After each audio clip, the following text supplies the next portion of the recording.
Hi friends, welcome back to our channel. ఇంకా summer అయితే వచ్చేసింది. పచ్చళ్ళు అయితే ఫుల్గా పెట్టేసుకుంటారు కదా. పచ్చళ్ళకి అయితే ఎక్కువ యూజ్ చేసేది అల్లం వెల్లుల్లి పేస్ట్ కాబట్టి అది ఎక్కువ క్వాంటిటీలో తీసుకుంటారు. అండ్ అది తీయడం చాలా ఇబ్బందిగా ఫీల్ అవుతుంటారు కాబట్టి అలాంటి వాళ్ళ కోసం అయితే ఈ చిన్న చిట్కా మీకు డెఫినెట్గా యూజ్ అవుతుంది. ఫస్ట్ అయితే వెల్లుల్లిపాయలను ఒక్కొక్కటిగా పొట్టు లేకుండా ఒలుచుకోవాలి. అన్నింటిలో కొంచెం అయితే ఆయిల్ వేసి మంచి నూనె వేసుకొని బాగా మిక్స్ చేసి మంచిగా కలుపుకోవాలి.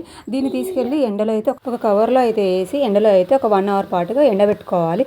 ఇంకా అల్లం విషయంకి వస్తే అయితే అల్లం పొట్టు తీసే ముందు ఒక 10 నిమిషాలు వాటర్లో వేసి నానబెట్టుకుంటే దానికి ఉన్న మట్టి కానీ పొట్టు కానీ ఈజీగా ఊడొచ్చేస్తుంది.